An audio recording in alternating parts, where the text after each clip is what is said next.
Show. The Science of. It's the science of crowd farming. We couldn't think of a better name for it than that, but I think that's what it's all about. And when you look at the various trends and things that are happening around the world, and when Livestock Wealth launched, I looked at it and I said, it's a lovely idea. The idea that somebody else will manage a herd of cows for you, that somebody else will feed the cattle, somebody else will be responsible for their security, somebody, when the time is right, will get your cattle to market, and they will pay you a return on your investment. And you never have to get manure between the ridges of your shoes. You never have to worry about your prize bull developing a cough on Christmas Day. Surely that's a good thing. And I really struggle to understand the economics of it. The definition of a cash cow. Yes. Cash cow. And I went to Wikipedia and I said, give me a definition of cash cow. Cash cow, business jargon for a business venture that generates a steady return of profits that far exceed the outlay of cash required to acquire or start it. Ntuthuko Shezi is the founder and chief executive at Livestock Wealth. Is this a cash cow? Of course it is. Well, cows have always been a source of wealth. Wars were fought over cattle. It's the easiest way for people to grow wealth. In fact, it's passive income. You just let them graze there. It's compound interest. Every year they give birth. It really, cows, everything you see in the financial system, I believe really they borrowed all of it from cattle. No, but cattle for a long time throughout history have been a store of wealth. The earliest conflict between settlers and indigenous people in South Africa were over cattle. Exactly. It was, when one looks at those early conflicts in the 1650s, it was about cattle. It was about the rights to cattle. It was about the rights to grazing. Absolutely. And throughout South African history, there's been there's been conflict over cattle, but cattle have been a store of wealth. Absolutely. And I get that. If you are living in a rural area and you have a home and you have 100 hectares of land and it's really rich and really fertile and you can grow cattle on that land and you can have a herd of 200 cattle on that land, 2 per hectare, not too much. Yeah, 2 per hectare, sometimes 2 per hectare, more. okay. If you can have two cattle per hectare, you can make a great living. But as somebody who invests via a sort of a partial ownership system, I'm interested. Explain to me how this concept of livestock wealth works. Sure. So what we've done is really not rocket science. We've taken a system where traditionally a farmer would have the skill of farming and would own all the cows and also own the land on which those cows are farmed. We've taken those 3 pillars of growing wealth and owning cattle, and we've said that not all 3 of them need to be owned by one person. In other words, you can farm on land you don't own, and you can own cows only on someone else's land, and then someone else manages it. Really, all we've done is just taken something that's known to work and just divided who does what. So in our case, currently we're saying buy a cow and be part of a farm and share in the profits of the farm. That's Livestock Wealth for the last 2.5 years, which we've done very successfully. And then the next piece that in future we'll be doing is say, look at the land parts and say, okay, now buy a farm for sale, buy some of it and earn a return only on the land rental. But then the other pillar, which is the skill part, is really where we then source in skills from different places to really manage a farm. And in South Africa, 80% of land is used for livestock farming. So if the farmers are doing so well on that land, farming alone, owning the whole farm himself, owning all the cows himself, and running the show as a mom and pop operation, surely it should work when we add technology and corporatize the farm to be able to scale so that we can have many farms where many different people own cows in that farm, are part of that farm. And then the next one, and then the next one. Okay, so explain to me then, do you own the land? Does Livestock Wealth own the farms, or do you rent the farms? We rent the farms for now, but in the next 2 months we'll change that. Where are the farms? So we have 3 farms in Senegal, in just 3 hours away in Kroonstad on the Free State. Yeah, Senegal, I know it. Kokstad. My first car accident was in Senegal. Yes. Oh, terrible. Happy memories, yes. Yeah, and then in Kokstad, just by the Eastern Cape border. Yeah. And then our first farm where we piloted in 2015 was in Vryheid, KZN, just on the border of Blood River. And the reason for those locations, 3 very distinct locations, 3 very distinct farming communities. Why separate areas like that? It's also spreading farming risks. Yeah. So you want to not have all your cows in one area, so that you don't want all your cows in one paddock. Exactly. So that you're exposed to different rain patterns. And all cattle farming is growing grass. That's all you're doing. If you're a cattle farmer, you grow up on a farm. Yeah, but you're growing grass. Yeah. You are going to church really often. Yeah. But there's the issue of security. Yes. Cattle are vulnerable on farms. Yeah. I mean, the horror stories of cattle being slaughtered in the veld and the carcass being left and the skin being taken away and just the bones being left behind. I mean, those are horror stories that you hear in rural South Africa all the time. But let's move on from that. So, how many hectares of land then are you renting in each of these places? So in total in Kokstad is 1,800 hectares. Sure. Vryheid is about 560, and in Senegal is about 2,000. So we're not at capacity yet. Yeah, but that's a lot of land. It's quite a lot of land, which is good. But one of the things also we have learned is that with changing the way farming is done in terms of introducing there's a technique called the high density intensive grazing, where you can actually double your stocking rate by just making sure your cows graze differently and you manage the soil differently. So we've partnered with an outfit that does that, and in fact, it's all on our farms. Are you using indigenous veld or are you planting pastures? Indigenous veld. Indigenous veld. We believe that it needs to be kept as simple as possible. That cows need to go to the grass, and not much you bringing the grass to the cows. We strongly believe in that. Yeah, I mean, again, the pasture argument, you lay down a hybrid seed and you get a much better quality grass and you can get greater density of animals, but that requires big capital outlay. Yes. You don't own the land. You don't want to invest necessarily in that grass. Yeah. You've got about 600 investors right now. That's the last number I saw. That's correct. And 1,200 cattle. Yes. 1,200 cattle spread across 4,000 hectares. It strikes me that you need a lot more investors buying a lot more cows. We've got a great plan for that. So in the last 2 years, we've been able to attract a varied demographic of investors. So in our customer base, it's 65% Black African people who love the pride of really owning cattle, and they visit the farm as often as they can as well. And we've got white Africans, we've got Indian, we've got colored, but a good 15 to 20% of our investors are people from Germany, from the USA, from Canada, UAE, Singapore.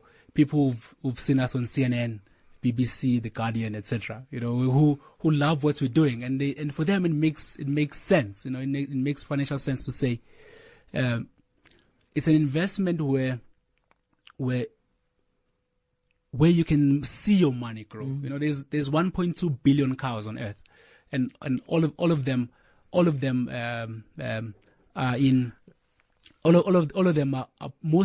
are mostly privately held, So up until Livestock Wealth, it was near impossible to invest directly in a farm by owning cows. So we've enabled that. When I invest, do I have a cow with my brand on its rump? Do I get Bruce's cow on the rump, or am I buying the equivalent of a cow unit trust? We've kept it really simple because we believe in simplicity. To say, here's Bruce's cow. It's got a unique ID. It's part of this farm. It's managed together. So if it steps in a meerkat hole and breaks its leg, that's the end of my cow. No. Okay. Yeah. No. We've taken care of that, because everyone who owns a cow on the farm contributes to an insurance fund that then replaces any dying cows. So in fact, we keep physical cows that work as physical insurance cows. So if one dies, we take from the one that's alive and replace that one. How do I know that my cow is my cow? Because not all cattle are born equal. Some cattle are beefier and meatier and milkier, or whatever the case is. Because they're grades of animal. Sure. So how do I know what I've bought and what I've bought is mine and stays mine? Yeah, sure. So there's 3 measures to that. One, every cow is branded or tattooed. So there's a unique number that's tattooed to each cow. So that's That's the number on your cow certificate. That's the number on your invoices. And it's also got a picture with that same branding. And it's also the same document that the auditors, in our case, Sizwe and Saluba Kobodo, once a year, they leave their suits and they wear shorts and they drive to the farms to check our customer records and say, okay, you got 400 cows on this farm, and this is their numbers, and this is according to your records, everything is kosher. So that's what that's what really has stood us the test of time, because from day one we've been really pedantic about making sure that we've got the governance right. But it's such a big change for you. You train as a chemical electrical engineer. Electromechanical engineer. Yeah. It's not even something I can begin to understand. Yeah. But you train as an engineer. You then go and you become a consultant, and you work at Accenture as a strategy consultant. Yeah. And then you throw away a high-flying corporate career to go and farm. And to go and farm on behalf of other people. I mean, it's an amazing career journey. Yeah, I think going back to I always like to go back to basics to say why is Africa not progressing? And one of the things that I've realized in my progressing, and every year in July it's savings month, people always say we have a low savings rate, etc. But I believe that the current savings products that are in South Africa at the moment are not conducive or easy to understand for the majority of the population. Yeah. So Real Livestock Wealth was really born out of that, and to say, let's create a simple enough investment product where you own a cow. In this case, a cow is very much like a human being, like, I think that's the most beautiful thing. I think you're getting a bit too attached. Well, you slaughter them at 36 months. Yeah, but it's very much like a human being. So if you can understand how humans work, then you can understand cows. It's 9 months gestation. You can visit the farm. In terms of how productive it can be, every year it can give birth. Every year the cow gives birth. Do you guarantee a calf a year? Because I mean, some cattle are more fertile, like humans. Some cattle are more fertile than others. Some require human intervention in order to ensure that they're fertilized once a year. Because if you miss out a year, you miss out an entire earnings cycle. Yeah, but all the farmers in South Africa face the same. But this is getting messy. Children go to bed. Do you do it naturally? Do you put a bull in the camp? Yeah, bulls and cows. Do you put on a rubber glove? No, bulls and cows. Bulls and cows. Bulls and cows, as natural as can be. So for the last 2 years we've done that. Which is what all the farmers do. Here's a breeding cow. Every year, once a year, 9 months pregnancy period, gives a calf, and 6 months to winning. Then you sell the winner, and that's the profit for the farm. So that's what all the farmers do. That's what we've done. But what we've also done and added is a step further to say, let's produce beef.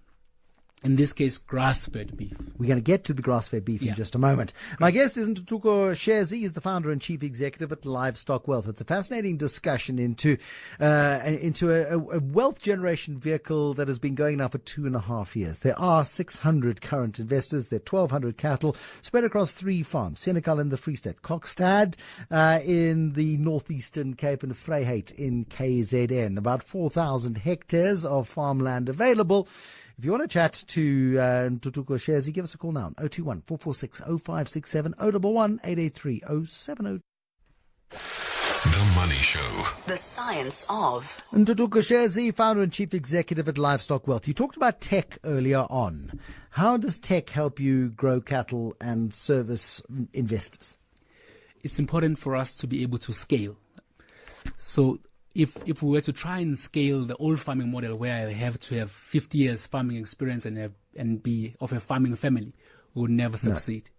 So one of the things we're doing, one is we call it a cow bit. So it's something. It's like a Fitbit for a cow. So in fact, all our farms by the end of this year will be digitally mapped in terms of.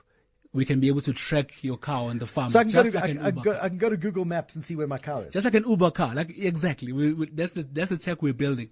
In fact, we won 1.2 million rand in November from the SAB Foundation and the Technology Innovation Agency. So they're going to help us to put that tech together and get it deployed across all our farms. And that again changes the game from a trust perspective. Absolutely. And from people.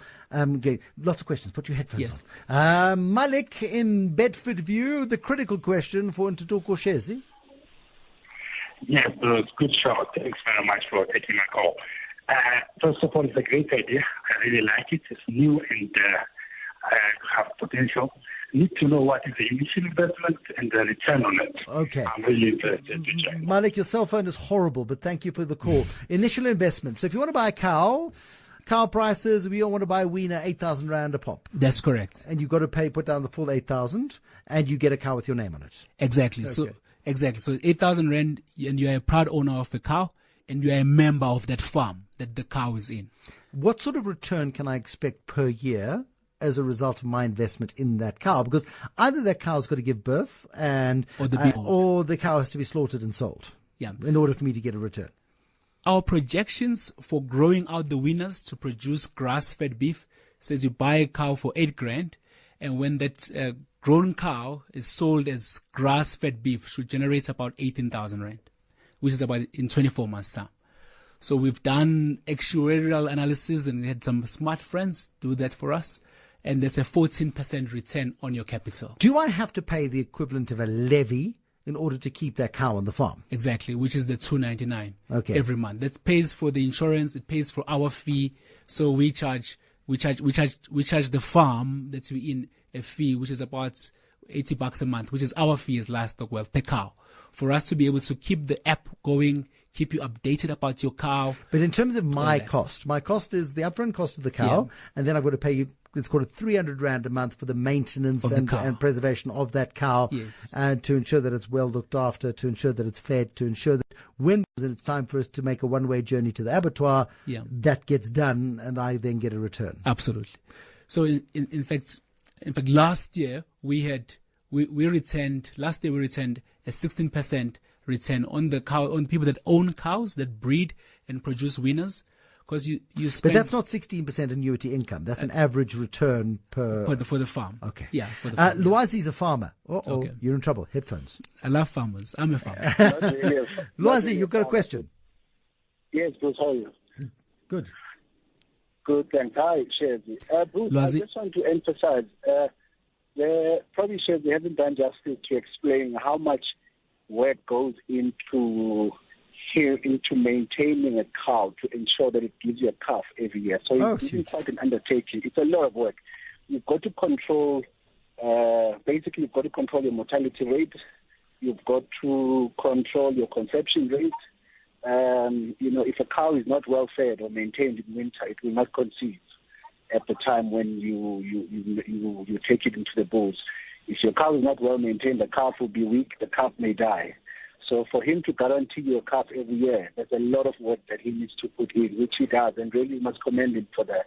I thought I'd just bring that across. He probably didn't do justice to that, because that's every farmer's nightmare, to just make sure that your mortality rate is kept at the right level, your conception rate is at the right level, and to make sure that by the time really you win a calf at 6 months, it's at the right weight so that you get your money back. Luazi, thank you. I mean, for city slickers, the idea of having a cow that doesn't produce a calf this year is like owning a flat that you're paying rates and taxes on and levies on that's got no tenant. I mean, it's a cost, and you've missed out on the revenue that the flat would bring. In the same way as not getting a calf this year, you have that problem. We fixed that long ago. I probably didn't emphasize it earlier. So the income from the offspring is pooled and shared equally amongst the owners. So if yours did not give an offspring this year, which is expected, you will miss one from time to time. Yes, the bull will look at the cow and go, no, thank you. Absolutely. Or the cow will say no, thank you to the bull. Yeah, in our assumptions, is that out of 100 cows, only 80 will give us calves. Yeah. And that's normal in the farming scheme. But in the part where we grow out weaner calves, then there we've got more control, because we don't have to worry about the cow being born, because it's already there. Breeds. I haven't asked you about breeds. Yes, we're not breed agnostic. Any good breed that is disease resistant, which is a cross of a Brahman, a Boran, or any other tough animal that produces nice, strong calves, big enough. I drove through a herd of Nguni cows the other day, and I stopped and I just admired these animals. They are beautiful. Absolutely. But you don't get the beef yield from an Nguni cow that you get from a Brahman cross. But you get the stocking rates. You can put more of them per hectare. True. So we will be doing Nguni cows as well in the near future. We just need to partner with the right farmers. And the skins. Oh, the skins. And the skins. Oh, yeah. The skins are marvelous. Ntuthuko, Shezi, I really wish you luck with it. You're 2.5 years down the track. You've got 3 farms under your belt. You've got investors. You've got interest. The founder and chief executive of Livestock Wealth.